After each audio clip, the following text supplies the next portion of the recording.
बिस्मिल्लाहिर्रहमानिर्रहीम। अस्सलाम वालेकुम नाज़रीन, प्रोग्राम सच्ची बात है इसके न्याजी के साथ में खुशामदीद। नाज़रीन, इस प्रोग्राम में सियासी तज्जियों और तबसरों के हमारे साथ मौजूद होते हैं सीनियर सहाफ़ी तज्जिया का सरदार खान नई साहब।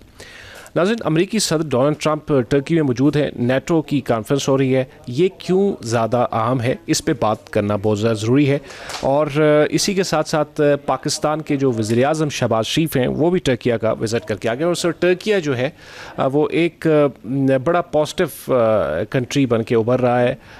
In the domain of economics में तो है ही है, लेकिन पॉलिटिकल या स्ट्रेटेजिक लिहाज से अगर हम कहें तो इस पर बात करेंगे। आगे चल के हम ये भी जानने की कोशिश करेंगे कि हुकूमत जो है वो एक साल में मजमूई तौर पे जो कर्जे हैं उसकी जो से लिए हैं वो 81,949 अरब हैं। तो इसका ये कर्जे क्यों इतने ज़्यादा लिए। तीसरा बड़ा इंपॉर्टेंट ये है कि सुप्रीम कोर्ट इंसाफ कर रही है और जो चीफ जस्टिस है उनका काम बड़ा पॉजिटिव है। हमारे मेहमान हमें बताएंगे कि किस तरह पॉजिटिव है, इस पर भी ज़रा तफसील बात करेंगे। ज़रा बढ़ते हैं अपने मेहमानों की जानिब। जी नाज़रीन, प्रोग्राम सच्ची बात इसके न्याजी के साथ में प्रोग्राम का बाकायदा आगाज़ करते हैं। हमारे साथ स्टूडियो मौजूद हैं सीनियर सहाफ़ी तजिया का सरदार खान नई साहब। नई साहब प्रोग्राम में वेलकम। हमें ज्वाइन किया है स्टूडियो में तलत अब्बास खान, मारूफ सीनियर लॉयर हैं और एडवोकेट हैं सुप्रीम कोर्ट के। तलत साहब प्रोग्राम में खुश आमदीद। हमें जूम पे ज्वाइन किया है अतीकुर रहमान साहब ने, एडवाइज़र हैं Karachi chamber of commerce and industry के। अतीकुर रहमान साहब प्रोग्राम में वेलकम। बहुत शुक्रिया जी नहीं सर। औज़ु बिल्लाहि मिनश्शैतानिर्रजीम, बिस्मिल्लाहिर्रहमानिर्रहीम, इय्याक नअबुदु व इय्याक नस्तईन। मैं अपने मेहमानों का शुक्रिया अदा करता हूँ कि वो तशरीफ़ लाए और अतीकुर रहमान साहब का भी शुक्रिया और तलत अब्बास साहब का भी शुक्रिया। मामलात ऐसे हैं आजकल, आज सदर ट्रंप टर्की चले गए हैं जी, और वो वहाँ उनका बहुत बड़ा इस्तकबाल हुआ। अच्छा। और मैं हैरान हूँ कि जिस मुल्क के अंदर जाओ सिवाय पाकिस्तान के ट्रंप की जायदाद मौजूद है। और आज हम ये तलत अब्बास साहब से पूछेंगे, ये 11 साल अमेरिका में रहे हैं कि ट्रंप और इसराइल का सदर आपस में तेल का कारोबार करते हैं मिल के। ये सुना जगह है, मैं नहीं कह रहा, कंफर्म नहीं है। तो ये सारी वजूहात इसमें आ रही हैं बिज़नेस में, क्योंकि इस्लाम में तो है कि जो आप पावर में होता है वो उसको बिज़नेस नहीं करना चाहिए। अच्छा।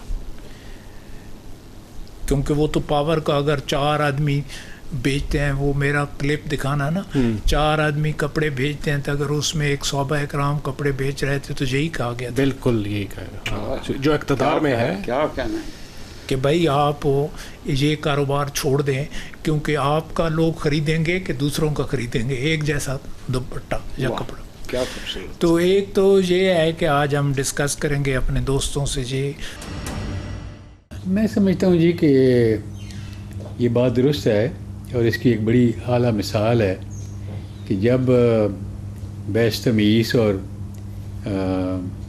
मुहाजिर और अंसार के दरमियान आर्गूमेंट्स के बाद फ़ैसला आखिर मुतफ़िक़ा तौर पर ये हुआ कि हज़रत अबू बकर सिद्दीक़ रज़ियल्लाहु ताला अन्हु को खलीफा बनाया जाए।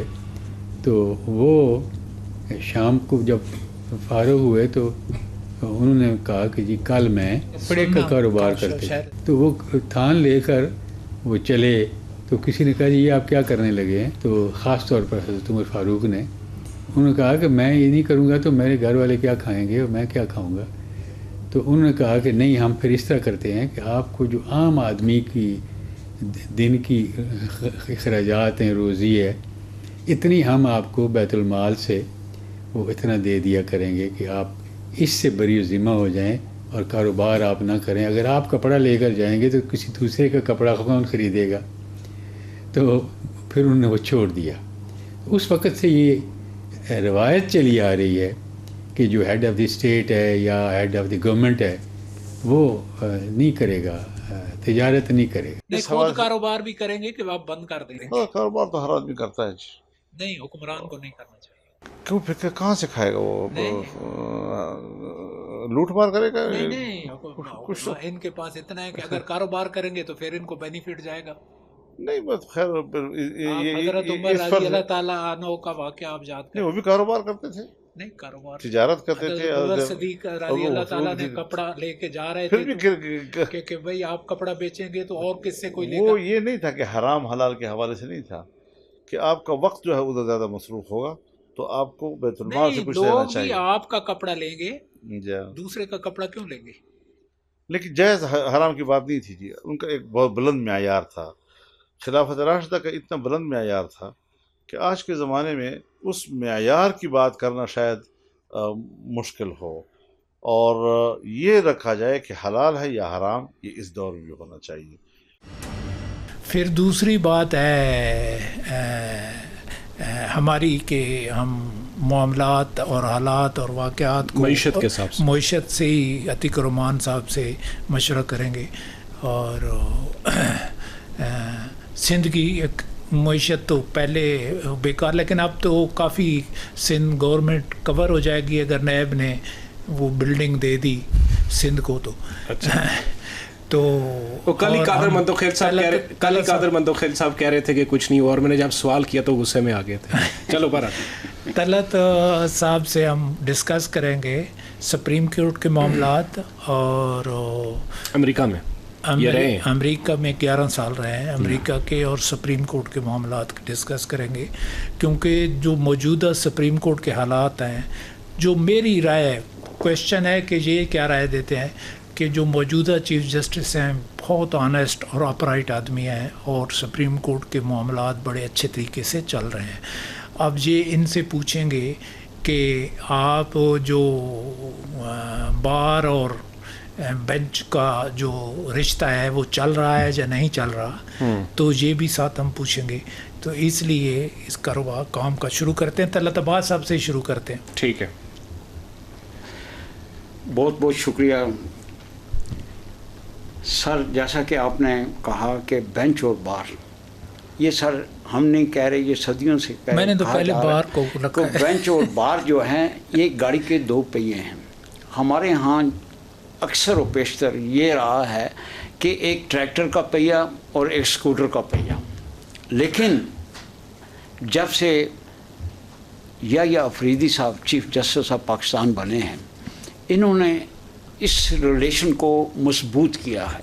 अच्छा, अच्छी बात है। वो बहुत अच्छी सर। मैं आज का मैं बताता हूँ, 10-11 बजे के टाइम पे आज की बात ताज़ा मैं बताता हूँ कि कभी हिस्ट्री में नहीं हुआ कि बार के जजेस और चीफ जस्टिस की मदीयत में बार में तशरीफ़ लाए हों और किसी AOR या किसी सुप्रीम कोर्ट के वकील के लिए दुआ मग़फ़िरत की हो। आज सर ये हमने अपने आँखों से देखा है। ना सिर्फ चीफ जस्टिस साहब या अफरीदी साहब तशरीफ़ लाए, बल्कि उनके साथ आज जितने भी 9 जजेस और भी थे वो भी तशरीफ़ लाए हमारी बार में, और फिर बाकायदा दुआए मग़फ़िरत उनके लिए हुई जो इस दुनिया में नहीं रहे। एक मैडम है BM शाह हमारी पिंडी की, वो हमारी एडवोकेट और आपके लिए दुआ की। जी सर, खुसूसी दुआएँ हुई हैं वैसे, क्या समझे। तो बड़ी बात है, बहुत अच्छी बात, बड़ी बात है। ये कहना सुनना और है।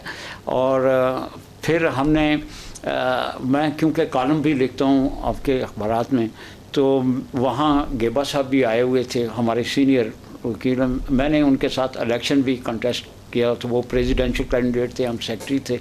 लेकिन मैंने कहा अकराम चौधरी साहब वो प्रेसिडेंशियल कैंडिडेट थे उनके साथ, लेकिन ये ना जनाजे में आए थे तो ना ही तहजीती रेफरेंस में। तो मैंने कहा, मैंने अपने कॉलम में ये जिक्र किया, अफसोस का इज़हार किया कि आपको तो चाहिए था कि आप ज़रूर शामिल होते। कहते हैं मुझे नहीं पता था।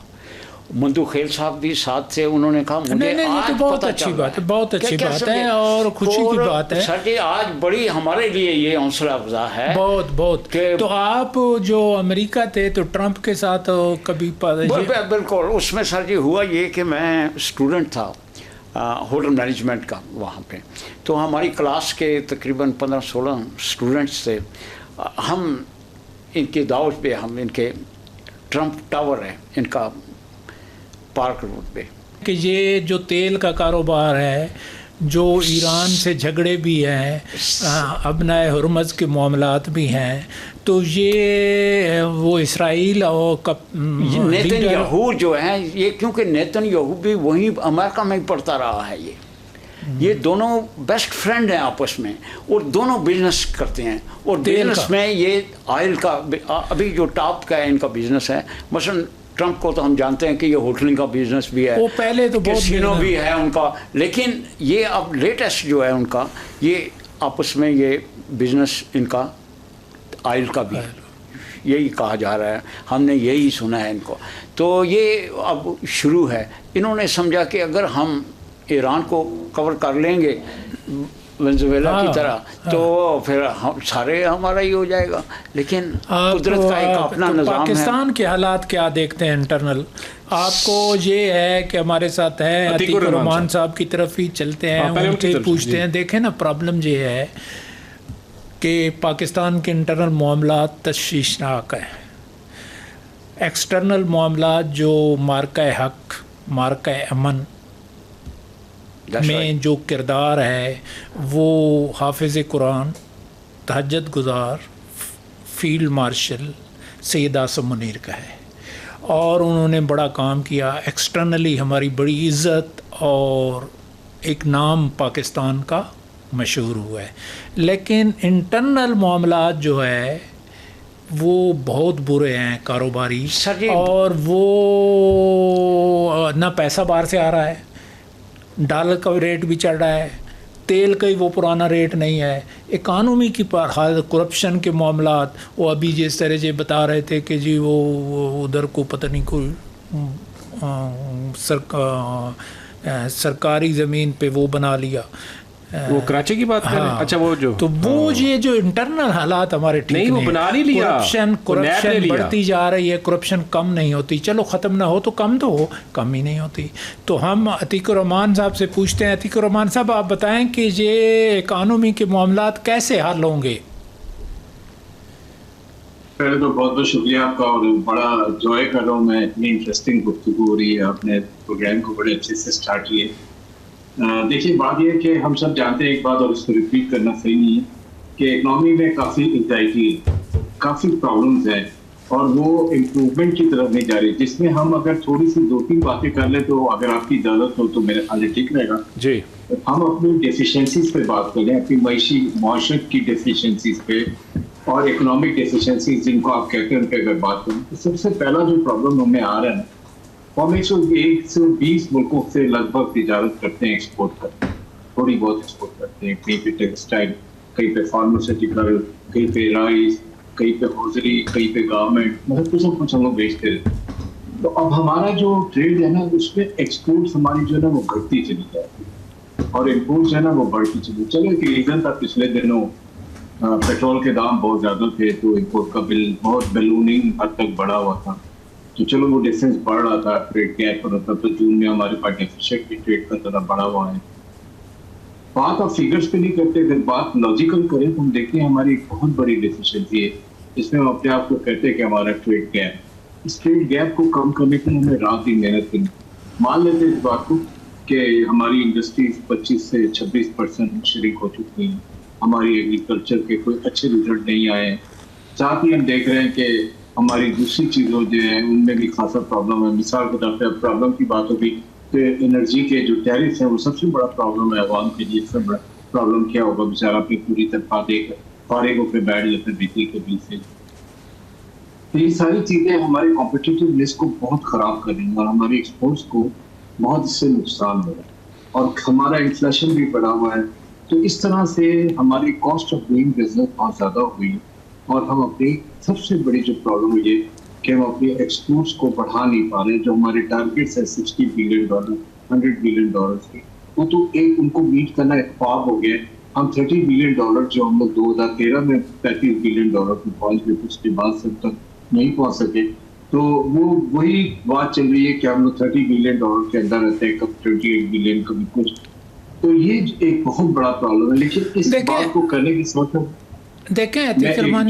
अच्छा जी जी बताएं, हुक्म कर बताएं। मैं सिर्फ एक बात कह दूं, फिर आप जरूर बोलिए कि ये प्रॉब्लम के साथ हमें देखें कि अभी हमने कीनिया के साथ बहुत अच्छी कोशिश की है हमारे सफारत खाने ने, लोगों ने हमारी कमीशन अटैची की, और हम जो बहुत दिनों से मेहनत कर रहे थे, मिलियंस में जो अफ्रीकन कंट्रीज के साथ हमारी ट्रेड होती है ये 1 बिलियन सरपास कर चुके। इसका मतलब है कहीं पर हमें ट्रेड डेफिसिट को हमने सरपास करके ट्रेड सरप्लस करना।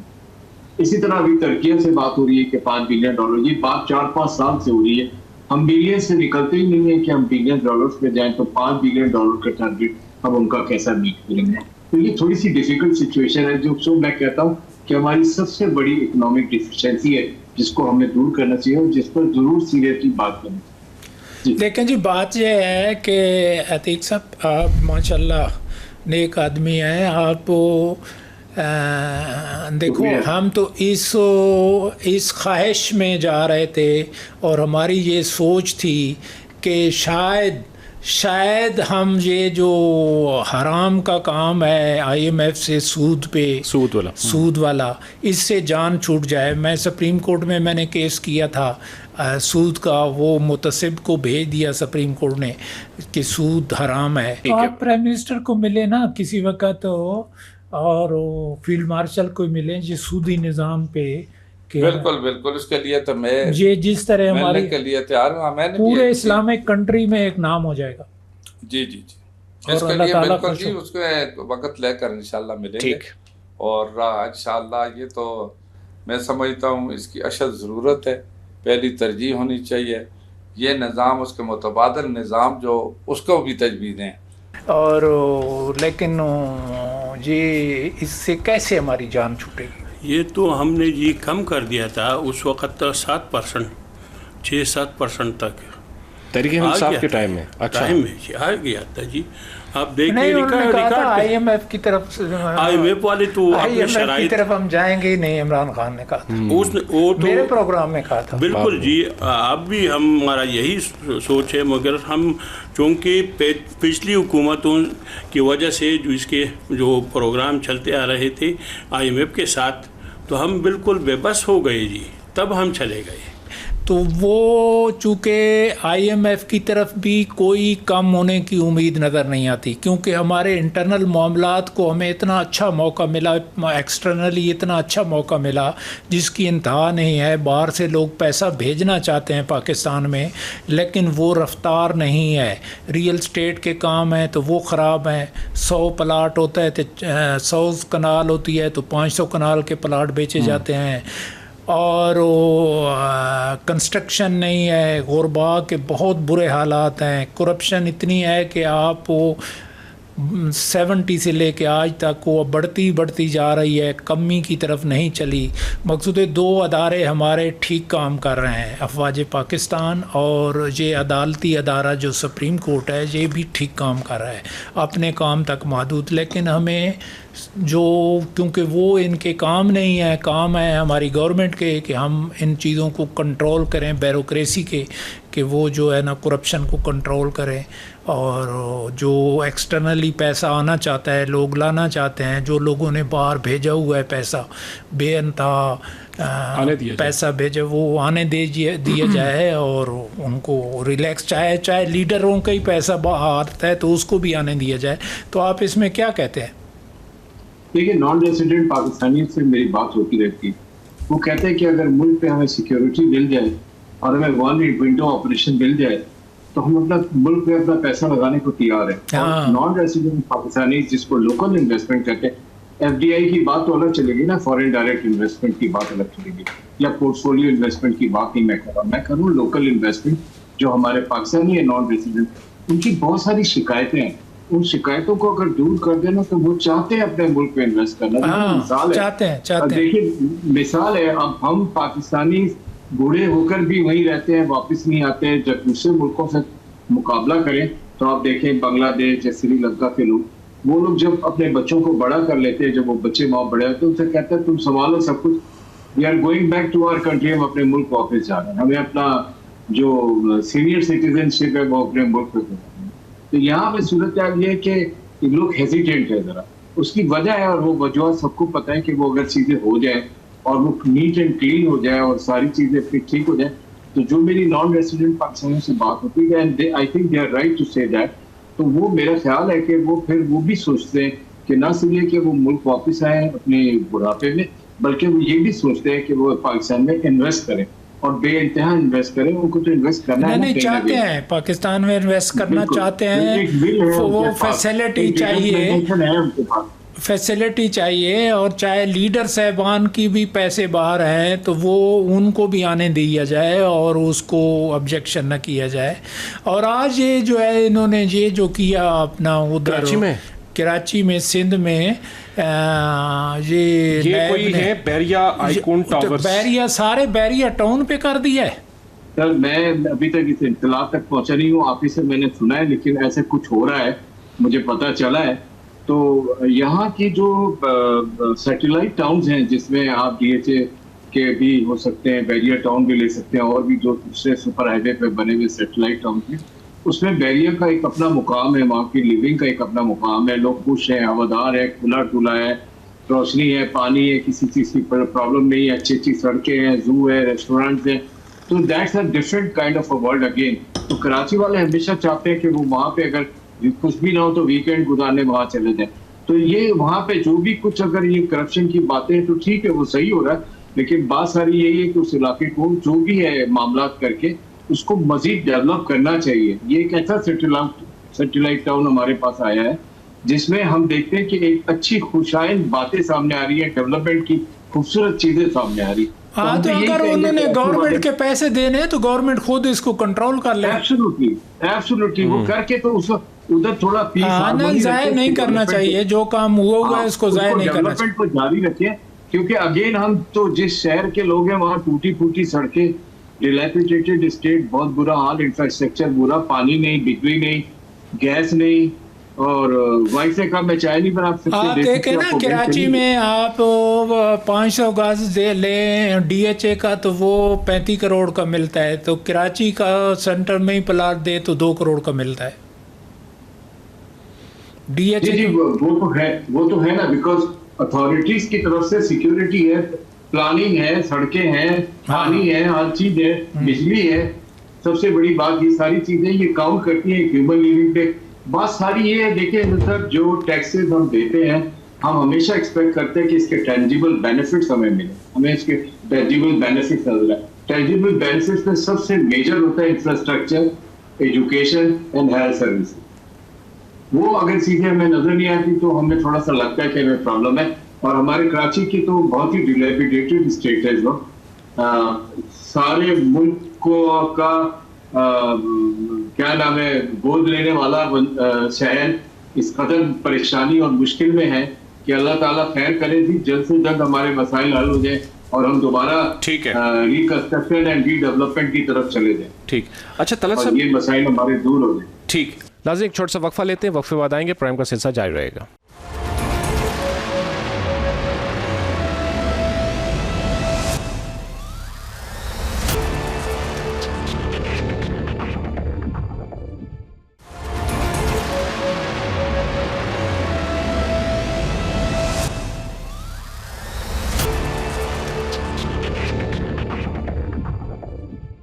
वेलकम बैक नाज़रीन। अच्छा तलत साहब, ये बात अभी हो रही थी सुप्रीम कोर्ट की और चीफ जस्टिस याह्या अफरीदी साहब की, तो थोड़ी सी बात ये बताएं कि लोग बड़े सवालात उठाते थे कि हम केसेस कर लेते हैं, हमें इंसाफ नहीं मिलता, लेकिन कुछ अर्सा पहले भी हमारे पास से बड़े प्रोमिनेंट लॉयर्स इसी सच्ची बात प्रोग्राम में तशरीफ़ लाए थे, तो उन्होंने यही कहा था कि अब स्पीड अप हो गए हैं प्रोसेस जो है वो केसेस का, और इंसाफ जो है वो आहिस्ता मिलना शुरू हो गया, शिकायत दूर हो रही हैं। आप क्या कहेंगे इस हवाले से? सर जी, आप आजकल हमारी वोकेशंस पे हैं, जुडिशरी, हाई कोर्ट की भी और सुप्रीम कोर्ट की भी, लेकिन उसके बावजूद 3-3, 4-4 बेंच लगे हुए हैं। केसेस सुबह शुरू करते हैं और दोपहर 1-2 बजे तक वो सुनते हैं। और इस तरह नहीं कि जिस तरह पहले हुआ करता था कि केस को वन साइडेड सुन लिया जाता था और घर से वो पढ़ के आ कहते जो हमें पता है क्या है इस केस में।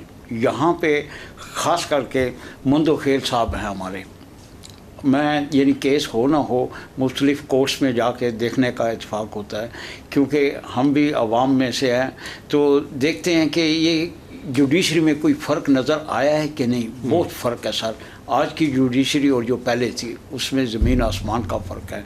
ये जजेस सुनते भी हैं और अकॉर्डिंग टू लॉ ये डिसाइड भी करते हैं। नहीं, मौजूदा सुप्रीम कोर्ट का काम बहुत अच्छा है सर जी, बहुत अच्छा। क्या हार्ड वर्किंग है। आज भी देख लेना कि 9 जजेस वो थे जो आज सुप्रीम कोर्ट में मौजूद थे, वो आए हमारे इवन के वेकेशंस है, इवन वेकेशन है, ये याद रखें सर। बहुत सारे हमारे बहुत सारे हैं जो आउट ऑफ कंट्री जा चुके हैं, जाने की तैयारी में हैं या करते हैं, लेकिन उसके बावजूद चीफ जस्टिस साहब ने अभी हमारा 2 तारीख को इन्होंने एक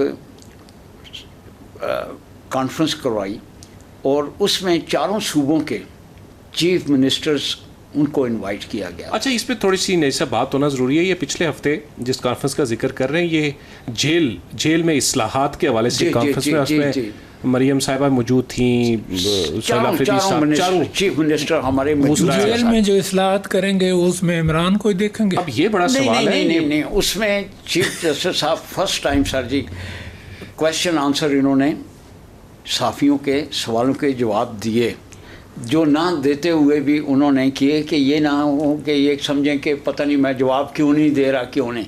उन्होंने बड़े खूबसूरत अंदाज में उनके जवाब दिए। उन्होंने एक अपना वाक़या सुनाया कि जब मैं चीफ जस्टिस था तो एक जेल को विज़िट करने के लिए गया, तो वो कैदी से मैंने पूछा भाई आपको पानी मिल रहा है? चीफ जस्टिस हाई कोर्ट जब था जी, जब चीफ जस्टिस हाई कोर्ट थे या अफरीदी साहब, तो कहते हैं मैंने कोई पानी का पूछा, खाने का पूछा, रिहाइश का पूछा। उसने कहा सर जी ये सारी छोड़ दे बातें, हमें इससे कोई नहीं है, मिल रही हैं नहीं मिल रही हैं, हमारे केस नहीं लग रहे। हम पिछले 6-7 सालों से हमारा केस लटका हुआ है। वो कहते हैं मैं फिर शर्मिंदा हुआ। और फिर वो दिन आज का दिन है सर जी, इन्होंने जितनी भी सुप्रीम कोर्ट के जितने केसेस, नॉर्मली केसों पे जो टाइम लगता है वो इसलिए भी लगता है कि उनकी सब्र और तहम्मुल से फैसला किया जाए, पब्लिक का इशू ना बनाया जाए, तो वो मेरा ख्याल है वो टाइम तो लगता है, लेकिन इतना भी नहीं लगता जितना ये होता रहा है माजी में। लेकिन अब वो नहीं रहा, ये जो लात था वो ख़त्म कर दिया इन्होंने, और ये लगे हुए हैं दिन रात। ख़ास करके जब जेल असलात के मतलब बात करते हैं तो उन कैदियों की जिनको सज़ाएं हो चुकी हैं, हमने तो सर वो भी देखा है कि केस चल रहा है और चीफ जस्टिस उस ज़माने के बैठे हुए हैं, वो सुन रहे हैं केस को, तो वो कहते हैं पुलिस वाले से पूछ रहे हैं कि क्या, उसने कहा सर वो तो इम्प्लीमेंट भी हो चुकी है सज़ाए मौत उसको। सर कभी ऐसा नहीं होता, ना ही होना चाहिए। अच्छा तारा साहब, ये जो जेल इस्लाहात कॉन्फ्रेंस हुई है इसमें आप थे? सर जी हमने सुना है। अच्छा सुना नहीं, तो इस पे सवाल हुआ है, लोगों ने सुना है, सोहेल अफरीदी ने कोई सवाल किया है? बिल्कुल, ना सिर्फ एक सवाल। सोहेल अफरीदी ने, चीफ मिनिस्टर KPK ने नहीं, उसने खुद नहीं किया, उन्होंने अपने जो उनको मौका मिला है ना, अच्छा वो उन्होंने अपना ये एक मैं खूबी कहूँगा कि ये बाकी जितने भी चीफ मिनिस्टर थे उन्होंने इंग्लिश में स्पीच दी। इन्होंने शुरू में इंग्लिश में दी, उसके बाद फिर उर्दू में अपना जितनी मुश्किलात थी, ख़ास करके अडयाला जेल की, उन्होंने बताया कि वहाँ शेड नहीं है, गर्मी होती है, कहाँ बैठ के इंतज़ार करें, क्या समझे, वो इस किस्म की उन्होंने वो सारी बातें की। लेकिन उसके बावजूद उनको जवाबात मिले। ये मैं कहता हूँ कि बहुत इससे पहले कभी ऐसा नहीं हुआ कि 4 चीफ मिनिस्टर, क्योंकि ये जेल असलाहत उस वक्त तक नहीं हो सकती थी जब ये 4 ऑन बोर्ड ना हों चीफ मिनिस्टर्स, क्योंकि जेल एक सूबे में नहीं है, सब में है। लेकिन यहाँ पे सर जी 2 मैं बातें करूँगा। एक ये है कि ये जेलें जो हैं ना 2 किस्म की हैं, एक वो जिनको सज़ाएँ हो चुकी हैं, एक वो जो ट्रायल में है।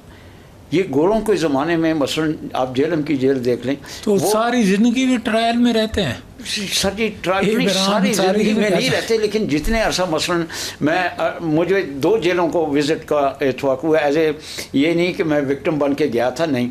मसलन न्यूयॉर्क की जेल है, रैकर आइलैंड सर जी, वहाँ जाने का इत्फाक हुआ को क्या करते हैं, किस तरह। वो जेल वो है जिसमें सज़ा याफ्ता मुजरम रखे जाते हैं। वो इस तरह नहीं है, एक जजीरा टाइप है वो, उसमें आप गाड़ी लेके जा सकते हैं, लेकिन उसके बाद गाड़ी आप पार्क करेंगे, फिर उनकी अपनी शटल सर्विस चलती है, आप उसमें बैठेंगे, जब जेल के करीब पहुंचते हैं अंदर आपको सारी चीज़ें ले लेते हैं, मसलन बेल्ट शर्ट, ये चाबियाँ ये लॉकर में रख देंगे। फिर आपको एक जिस तरह ये बैंक में आमने सामने होते हैं इस तरह कैदी वो आमने सामने, एक दूसरे की आवाज़ नहीं आती लेकिन वो हेडफोन के ज़रिए गपशप होती है बड़े पोलाइट तरीके से, कोई हैसल नहीं। यहाँ तो गपशप क्या, यहाँ तो मुलाकातें भी नहीं होती। नहीं, यहाँ जितनी भी है ना ये पॉलिटिकल है। किसकी मुलाकातें? ये पॉलिटिकल जो लोग होते हैं, पॉलिटिकल सर, पॉलिटिकल तो और मामलात होते हैं ना। हाँ, वो डिफरेंट, वो ये क्योंकि ये पॉलिटिक्स करते हैं, ख्वा जेल के अंदर हों या असेंबली में हों, ये पॉलिटिक्स करने का, ये शोर शराबा करना। उस पे जो है ना आपको सुप्रीम कोर्ट के चीफ जस्टिस से रिक्वेस्ट करनी चाहिए कि ये जो इंटरनल मुआशी मामलात हैं गो उनका फ़र्ज़ नहीं है, गो उनका काम नहीं है, गो उनका कानूनी कोई वो नहीं है। उस पे मैंने आर्मी चीफ को भी ख़त लिखा है और वो उसको कहें कि भाई ये जो करप्शन के मामलात हैं उस पे डायरेक्ट एक्शन लें, सो मोटो। वो तो खैर क्योंकि 26-27 अमेंडमेंट में सो मोटो ख़त्म किया गया, लेकिन आप दरख्वास्त ये नहीं कि अच्छी सजेशन है, ये होना चाहिए। शायद 28th अमेंडमेंट आ रही है, उसमें आप ये पुट कराएं इसमें। नहीं, मैं ये आपको कह रहा हूँ ना कि आपको करना चाहिए। नहीं, वो अच्छा है, कंसिडर करते हैं हम भी बात, क्योंकि करप्शन ख़त्म हो जाए ना तो मामलात बेहतर चल पड़ेंगे, बाहर से पैसा आना ही शुरू हो जाएगा। बिल्कुल। अच्छा अतीकुर रहमान साहब, कर्जे हमारे आज की खबर है ताज़ा कि एक साल में जो हुकूमत है उसने मजमूई तौर पे कर्जे 81,949 अरब तक जो है वो कर्जे हो चुके हैं। तो दूसरी तरफ आप चूँकि कॉमर्स के Karachi chamber of commerce and industries के एडवाइज़र भी हैं, तो इंडस्ट्रीज़ तो बंद पड़ी हैं। जी, मैंने आपको अभी प्रोग्राम के शुरू में बताया कि कुछ 24 से 25% इंडस्ट्री श्रिंक हो चुकी है, और जब वो इंडस्ट्री श्रिंक हो गई है तो उनका बेसिक प्रॉब्लम जो है वो इनका एक्सपोर्ट्स का ना होना या एक्सपोर्ट्स का कम होना या कॉस्ट ऑफ डूइंग बिजनेस का बढ़ जाना। बिल्कुल ठीक है। बहुत सारे और इलेक्ट्रिसिटी के टैरिफ हैं, इसके अलावा इंफ्रास्ट्रक्चर का प्रॉब्लम है, पानी का प्रॉब्लम है, गैस का प्रॉब्लम है, बहुत सारे इंडस्ट्रीज को प्रॉब्लम है। तो मैंने हमेशा एक सजेशन दिया आपके प्रोग्राम के तवज्जुह से भी मैं हमेशा करूंगा। देखिए बात यह है कि 98% रॉ मटेरियल आज तक हम इंपोर्ट करते हैं, केमिकल हो चाहे फार्मास्यूटिकल हो चाहे किसी का भी हमारा रॉ मटेरियल हो चाहे एक्सपोर्ट का रॉ मटेरियल। मैंने हमेशा कहा कि यार लोकली रॉ मटेरियल बनाओ, 20 से 30-40% रॉ मटेरियल बनाओ। उस रॉ मटेरियल को बनाने से आपको फायदा ये होगा कि आप अपनी कॉस्ट ऑफ डूइंग बिजनेस को कम करोगे, आप अपने एक्सपोर्ट के आइटम्स में थोड़ी कमी लाओगे, आप अपनी मैन्युफैक्चरिंग को आसान बनाओगे, आपकी प्रोडक्शन लाइन सीधी बनेगी। ये इसका एक तरीका हो सकता है। उसका तरीका ये है कि मैं आपको बताऊं कि आपको इंपोर्ट सब्स्टिट्यूशन इंडस्ट्री लगानी, जो जरूरी चीजें हैं जो आप बाहर से इंपोर्ट करें तो वो आप लोकल बनाओ। इसकी मिसालें लोगों ने कायम की है, और इंपोर्ट सब्स्टिट्यूशन इंडस्ट्री में गवर्नमेंट से हमेशा रिक्वेस्ट की कि वो टैक्स हॉलीडे दे दे ताकि ज्यादा से ज्यादा लोग इनकरेज हो और इस बात पर आ जाए कि जो कुछ हम बाहर से मंगाते थे इसमें जो कुछ हमारे लिए नेसेसरी है हम यहाँ बना सकते हैं, हमारे पोटेंशियल हैं, हमारी कैपेबिलिटीज है वो हम यहाँ बनाए। देखिए इसकी एक मिसाल मैं आपको देता हूँ कि हमारे इधर इंपोर्ट सब्स्टिट्यूशन इंडस्ट्री की एक मिसाल है radial tyres. Radial tyres truck के और बसों के ये तकरीबन बहुत महंगे आते हैं, तो इस पे की वजह से हमारा इंपोर्ट बिल बहुत बड़ा बन जाता है। हमारा जो लोकल इंपोर्ट सब्स्टिट्यूशन इंडस्ट्री है उसने रेडियल टायर्स बना के 54% हमारी लोकल कंजम्पशन को न सिर्फ ये पूरा किया बल्कि एक्सपोर्ट कर रहे यूएसए, ब्राजील, साउथ अफ्रीका, इन ऐसे मुल्कों, इजिप्ट वगैरह को एक्सपोर्ट कर। तो आप देखिए इंपोर्ट सब्स्टिट्यूशन इंडस्ट्री से क्या हुआ कि लोकल बनी चीजें एक्सपोर्ट भी हुई, तो दोनों मैटर्स जो है ना वो आपके क्लियर हो, और साथ साथ अपने इकोनॉमिक जोन्स पर ध्यान दें जिसमें तमाम फैसिलिटीज हो और डीलिंग जो है ना वो वन विंडो ऑपरेशन हो। बस इसके अलावा नहीं हो, बिजली का करना है, गैस का करना है, जमीन का करना है, रियल एस्टेट का करना है, क्या करना है, बनाना है, क्या करना है, सब वन विंडो ऑपरेशन हो, तो चीजें आसान हो जाएंगी और हम ज्यादा से ज्यादा अपनी तरक्की की तरफ ध्यान दे सकें। तो एक इकोनॉमिक ग्रोथ का बहुत आसान फार्मूला है और वो है इंपोर्ट सब्स्टिट्यूशन इंडस्ट्री। इंपोर्ट को जितना हद हो सके कम करो, एक्सपोर्ट को बढ़ाओ, लोकल मैन्युफैक्चरिंग को बढ़ाओ, प्रोडक्शन लाइन को बढ़ाओ। और जब मैं एक्सपोर्ट को बढ़ाने की बात करता हूँ तो मैं हमेशा रिटेल सप्लाई चेन की बात करता हूँ। वैल्यू एडेड सप्लाई चेन की बात करता हूँ। बात गौर से सुनिएगा कि कोई जरूरी नहीं है कि हम सारे मुल्कों को फार्मास्यूटिकल, टेक्सटाइल, गारमेंट और दूसरी सारी चीजें अपनी बेचते रहे जिनकी एक बड़ी लिस्ट है। आप अलग से लाइव स्टॉक पे ध्यान दें, कैटल फार्मिंग पे ध्यान दें, डेयरी फार्मिंग पे ध्यान दें, एक्वाकल्चर पे ध्यान दें। पंजाब में एक्वाकल्चर पे बड़ा काम हो रहा है, हमारे इधर भी हो रहा है सिंध पे, लेकिन इतना नहीं हो रहा है जितना पंजाब में हो रहा है। वो एक्सपोर्ट भी कर रहे हैं fisheries, artificial production of fisheries होता है। फिशरीज पे जाएं, फिशरीज को कैच करें, इनकी ज्यादा से ज्यादा वैल्यू एडिशन करें, रॉ पे कोई काम ना करें, सब चीज वैल्यू एडिशन पे करें। तो आप देखें कि जब आप वैल्यू एडिशन हर चीज पे कर लोगे तो लॉ मामला आपका 10 से 15% जो है ना आपका ट्रेड डेफिसिट इसी से घट जाएगा। ठीक। अच्छा नहीं साहब, आपकी तरफ आता हूँ। आपने शुरू में एक बात की कि ट्रंप साहब जो हैं वो तुर्किया चले गए। आपको ये बात पता है कि 1-2 रोज़ पहले शहबाज शरीफ साहब भी गए थे तुर्किया में। तुर्किया जो है वो बड़ा इस वक्त इम्पॉर्टेंट मुल्क बन के सामने आ रहा है। लेकिन एक और बड़ी आम इत्ला है, और वो ये है कि कमिंग डेज़ में 11 या 14 को पाकिस्तान में एक बार फिर अमरीकी और ईरानी आ रहे हैं, और जो टॉक्स हो रही हैं, जो पहले अमन माहिदा, ट्रंप को भी पाकिस्तान आना चाहिए। अब इस पे तो ज़ाहिर है फिर एक नहीं, तो इस पे मैं ये जानना चाहता हूँ कि इसमें क्या आप समझते हैं कि कितना इम्पोर्टेंट रोल है पाकिस्तान का? पाकिस्तान का मेन इम्पॉर्टेंट रोल है, सारा मार्का है मन में, मेन रोल ही पाकिस्तान का है। और वो बात चल रही है, हाँ वही उसी के तनाज़ुर में चल रही है, ख़त्म नहीं हुई। लेकिन ये है कि जंग तो बंद हुई है, तो वो अल्लाह करेगा मामला तो और बेहतर हो जाएंगे। 2 महीने में आती उसकी, तो अब वो है। सर अगर मुझे इजाज़त है तो मैं इस सिलसिले में अर्ज़ करना चाहूँगा कि ये देखें, हमने तारीख़ को बदला है। जिस तरह हमारे आज हालात हैं, दुनिया देख रही है, दुनिया के सामने नहीं तो हमारी कदर मंज़िलत थी ही नहीं, लेकिन अब यह है कि हर मुल्क हमें चाहता है कि हम हमारे साथ कोई तजारत करें, कोई ये हम विज़िट करें उनका। ये हमारे सामने है। ये किस वजह से हुआ? ये खुदा की देन और कुछ हमारे करते धरते जो हैं इस वक्त ये हैं। अब यहाँ पे सर जी हमें उन कुव्वतों को नहीं भूलना चाहिए जिनको, जो जेलस हैं हमसे, जो नहीं चाहते कि हमारा नाम दुनिया में रोशन हो।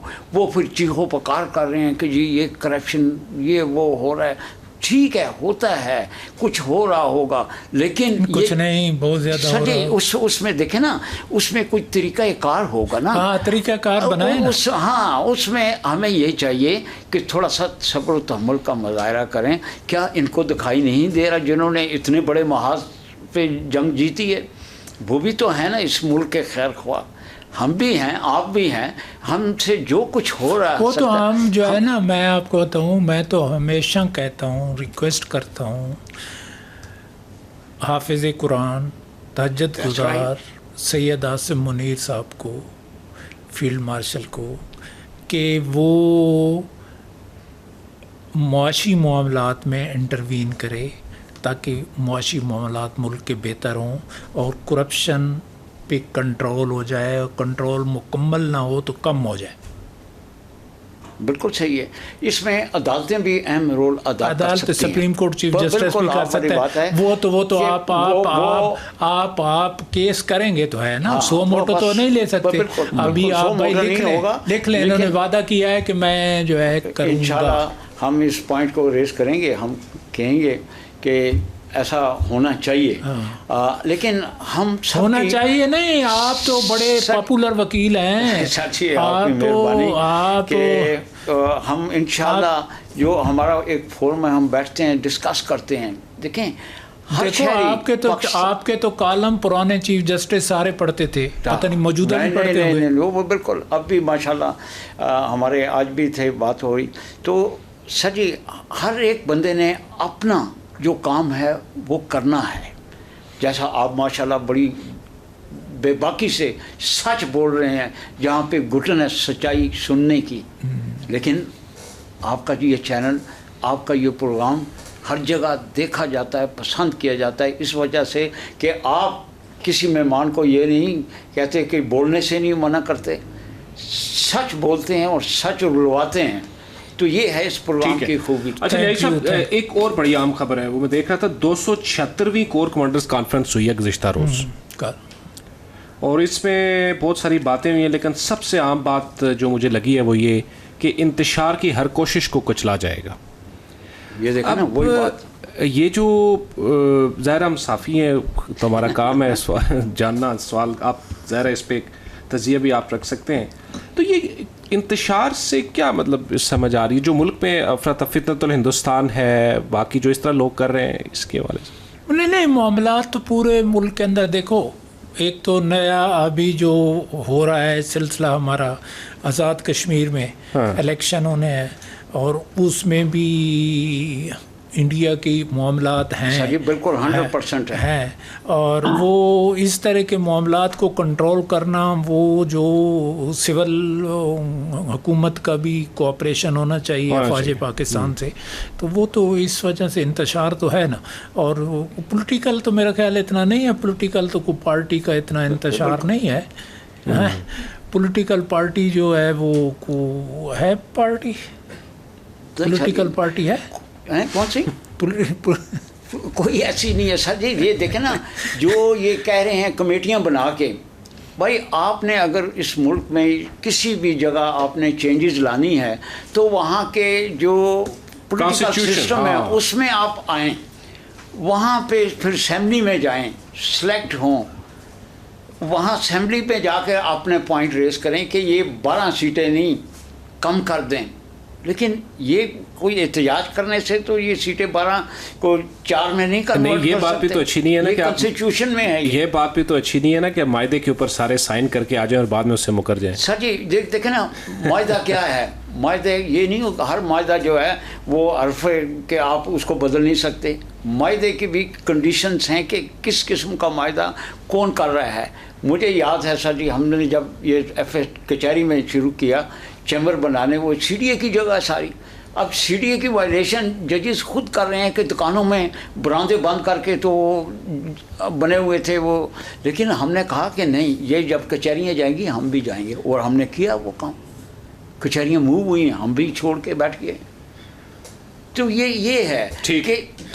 अच्छा तलत साहब, आपसे आखिरी सवाल, फिर एक और हमारे पास गेस्ट है, तो ये फिर क्या महसूस कर रहे हैं और कैसे आप देख रहे हैं कि एक बात, सच्ची बात एसके न्याजी के साथ में सिद्दार्थ खान न्याजी साहब ने की है कि मार्का हक के बाद मार्का अमन और उसके बाद मार्का मईशत, ये मार्का मईशत अगर किया जाए तो इससे वाकई में करप्शन ख़त्म तो नहीं होगी लेकिन कम हो सकती है, और आपके भी मसले यानी हम सब के मईशत के मसले भी हल हो सकते हैं। आप मेरे से बात करना चाह रहे हैं, नाम आपने तलत साहब कर लिया? नहीं साहब, अच्छा ठीक है, जी नहीं आपका ना, जी ठीक है, आप बात करें। जी। तो देखिए, चार्टर ऑफ इकोनॉमी की बात हमने हमेशा की कि जो हुकूमत अच्छा काम करती है उसको कंटिन्यू रखना चाहिए, उसको आने वाली हुकूमत उसको डिमोलिश ना करे, उसको खराब ना करे। इससे क्या होता है कि हमारी इकोनॉमिक जो प्रॉस्पेरिटी है ना वो डैमेज हो जाती है और हम बैकवर्ड की तरफ चले जाते हैं। जब एक काम अच्छा हो रहा है तो उसको कंटिन्यू करके रखना है और उस काम को आगे बढ़ाना है, इसको कहते हैं चार्टर ऑफ इकोनॉमी। आपस में कितनी भी किसी की लड़ाई हो, नासमझी हो और नहीं बनती हो, बातें दूसरी हो एक दूसरे के साथ, लेकिन जो मुल्क की इकोनॉमी है वो सबसे फोर्थ फ्रंट पर होती है। और आप देखें दुनिया में जितने साइंसेज है, आपको ये बात माननी पड़ेगी कि आज इकोनॉमिक साइंस जो है उसने सब पे डोमिनेट किया। इकोनॉमी अच्छी है तो हम सब अच्छे हैं, मुल्क अच्छा है और तबीयत भी अच्छी है। इकोनॉमी खराब है तो सब कुछ गलत है और मुल्क भी नहीं सही। नहीं, मेरा सवाल ये नहीं था, हम एक बड़ा बारीक पॉइंट है और ये बड़ा हाईलाइट भी हुआ है कि मार्का हक के बाद मार्का अमन और अब मार्का मईशत, यानी कि अब मार्का मईशत होना चाहिए। बिल्कुल मैं रिक्वेस्ट करूंगा फील्ड मार्शल साहब से, और उन्होंने इतने बड़े बड़े काम कर दिए, मुल्क का नाम इतना बुलंद कर दिया माशाल्लाह। बात सारी है कि जहां बातें आपने की उसमें ये जो मईशत की बात है ना, इसको फोर्थ फ्रंट पे रखकर इसकी कोई पॉलिसी तरतीब की जाए और इसको कंपल्सरीली इसको पूरा किया जाए और इसको मेंटेन किया जाए ताकि हम लोग अपने इकोनॉमिक टर्मोइल से बाहर निकल सकें। ठीक है, आपका बहुत बहुत शुक्रिया। नाज़रीन, हमें ज्वाइन किया GR बलोच साहब ने, जो कि साबिक सफ़ीर है। नहीं साहब, GR बलोच साहब से इंटरनेशनल थोड़ी सी बात हम कर लेते हैं। GR बलोच साहब शुक्रिया। थैंक यू जी, शुक्रिया, थैंक यू वेरी मच। अस्सलाम वालेकुम। वालेकुम अस्सलाम।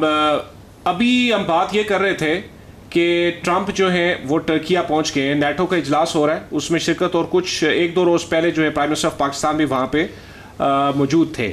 तो टर्की जो है वो बड़ा अच्छा और पॉजिटिव एक इमर्जिंग जिसे कहते हैं आइकॉन बन के सामने आ रहा है, क्या कहेंगे? एक तो खैर न्याजी साहब की सामने बैठे हैं, मुझे बहुत दिनों से आपसे माशाल्लाह, thank you very much. Always a pleasure। अच्छा देखिए, ये जो नेटो का इस वक्त इजलास हो रहा है अंकारा में, ये बड़ा अहम है।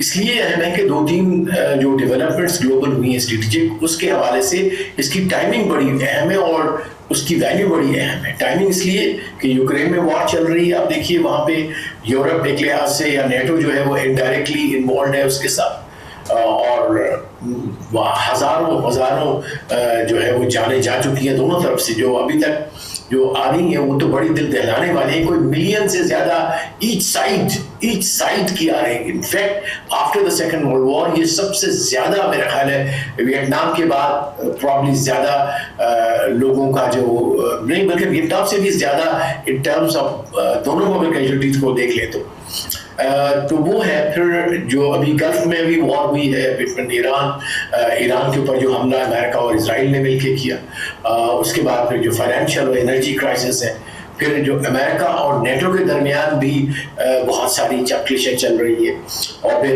इजराइल की जो एग्रेशन मिडल ईस्ट में अभी तक जारी है, लेबनान में जारी है, गजा में जारी है। तो इस डायनामिक आई थिंक इतनी थ्रेटनिंग किस्म की जो सिचुएशंस आ रही हैं अमन के लिहाज से, दुनिया के अमन के लिहाज से, तो मैं समझता हूँ ये बड़ा अहम है कि अब क्या फैसले निकल आते हैं इससे, वो अभी हम देखेंगे कि are they able to keep the unity, are they able to कि अपने नेटो को वो जिस तरह से कंसीव किया गया था नेटो को, क्या उसी तरह से और मजीद आगे जाना चाहते हैं, या हम एंड ऑफ नेटो की जो बात हो रही थी, कुछ एनालिस्ट ऐसे भी थे जो कह रहे थे कि अब जिस किस्म की बात कर रहा था ट्रंप के, नेटो ने मेरी कोई हेल्प नहीं की गल्फ में और वगैरह वगैरह, जो डिवीजन आ रहा था, पोलराइजेशन हो रही थी, क्या यहाँ से फिर दोबारा साथ चलने का अज़्म करेंगे या वो अपनी राह फिर दोबारा पकड़ेंगे? ठीक है, और जी ठीक है। अच्छा, एक और आपसे लास्ट मेरा क्वेश्चन है कि 276वीं कोर कमांडर्स कॉन्फ्रेंस हुई है और उसमें जहाँ पे दीगर बड़े इंपॉर्टेंट पॉइंट्स पे डिस्कशन हुई है, एक बड़ा अहम नुक्ता है जिस पे हम सब भी बात कर रहे हैं, यकीनी तौर पे आपकी राय भी आएगी, कि जायज़ आबी हक के हुसूल के लिए हर ज़रूरी इक़दाम करेंगे। इस वक्त जो इंडिया के पानी का इस्तेमाल और जिस तरह से वो वाटर को एज ए वेपन यूज़ कर रहा है अगेंस्ट पाकिस्तान, इस पर क्या कहेंगे? वो भी करना चाहिए, वो चलो उनसे वो जो बताते हैं, लेकिन मैं जो हमेशा कहता हूँ कि इंटरनल वाटर को कंट्रोल भी करना चाहिए। फर्स्ट प्रायोरिटी में तो वो करें, लेकिन इंटरनल सेकंड में इंटरनल स्टोरेज के लिए स्टोरेज का भी कंट्रोल होना चाहिए। ठीक है जी आप लोग साहब, देखिए ये एक नई डायमेंशन है पाकिस्तान और इंडिया के रिलेशनशिप में, क्योंकि इससे पहले 3 बड़ी जंगें हुई, बाकी भी टेंशन रहे, लेकिन कभी भी इंडिया ने इंडस वाटर ट्रीटी को थ्रेटन नहीं किया। लेकिन इन्होंने न सिर्फ थ्रेटन किया, थ्रेट तो उसने 2019 में ही किया था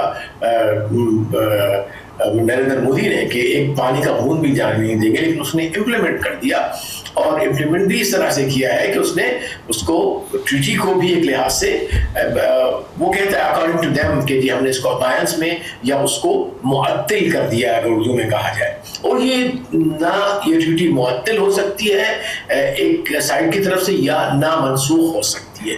तो ये कानून की मुकम्मल इंटरनेशनल कानून की, बैनुल-अक़वामी कानून की एक सरासर नाराफी है, नंबर 1। नंबर 2, यूएन की एक नहीं पता नहीं सैकड़ों जो है वो ऐसे रेजोल्यूशंस हैं, ट्रीटीज हैं, जिसमें rights of the lower riparian है, जिसमें राइट टू डिफेंस है अगेंस्ट सर्वाइवल एंड लाइवलीहुड, क्योंकि ये तो लाइफ और लाइवलीहुड को थ्रेट करने वाली बात है। देखिए भी हम 220 मिलियन लोगों का पानी बंद कर देंगे ये, और या हवा बंद कर देंगे, ये कहाँ का बहादुरी है, कहाँ की ये थ्रेट है, और ये कैसे दे सकते हैं?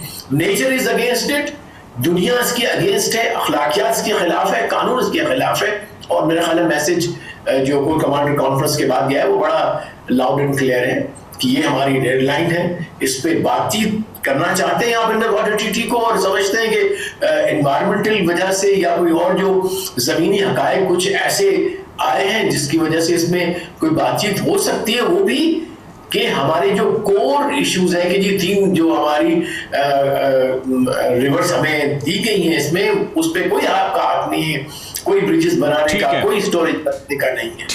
ठीक है, बहुत बहुत शुक्रिया जी.आर. बलोच साहब, आप दोनों मेहमानों का बहुत बहुत शुक्रिया। जी नाज़रीन, इख्तिताम इसी के साथ इजाज़त दीजिए। मेज़बान अदील बशीर को प्रोग्राम सच्ची बात इसके न्याज़ी के साथ में खुदाफिज़।